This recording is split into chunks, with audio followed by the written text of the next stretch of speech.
Chẳng thể là quá muộn khi nói lời yêu một người. Chẳng thể là quá muộn khi ta hoài tiếc một đời. Những lời yêu sao quá khó khăn.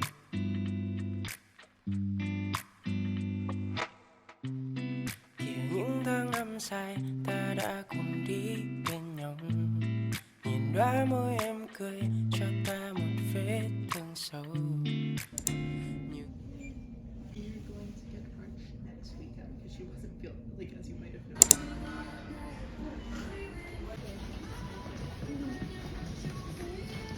If this isn't girl dinner, then I don't know what is.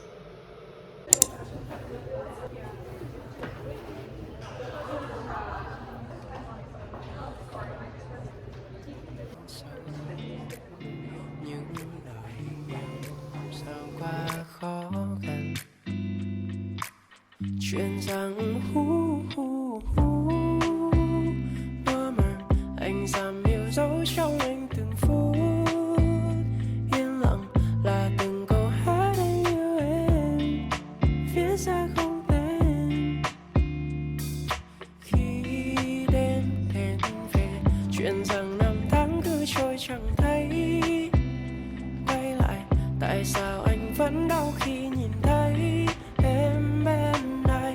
Liệu rằng câu hát anh yêu em sẽ đến bên em khi đêm mùa vào ôm chặt em, ôm chặt gấp đôi.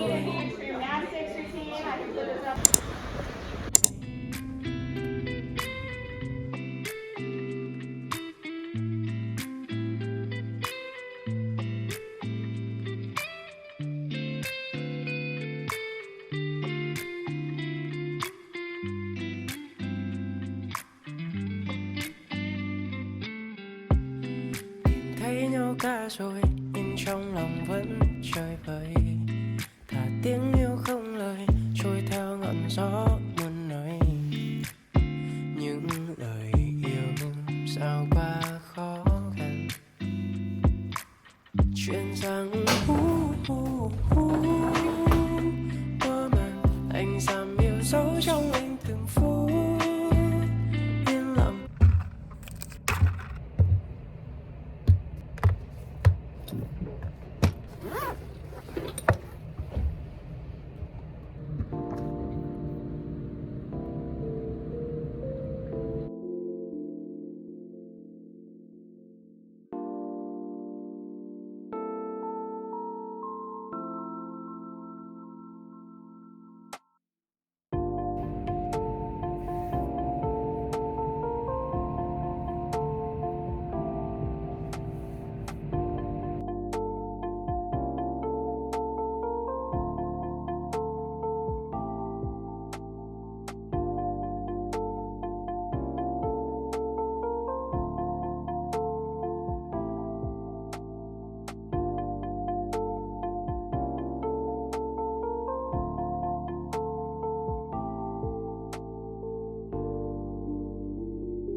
This lasagna is like my favorite frozen food.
Stumbled round the block 1,000 times. You missed every call that I had tried, so now I'm giving up.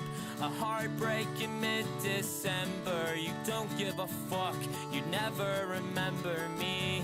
While you're pulling on his jeans, getting lost in the big city. I was looking out our window, watching all the cars go, wondering if I'll see Chicago or a sunset on the west coast. Or will I die in the cold, feeling blue and alone? I wonder if you'll ever. We should make some for ourselves. Tao trong cuộc đời chưa rồi làm. Được chưa? Hai nữa nữa. Đầy luôn, cái này 2 shot. Rồi. Mời chị. Ôi.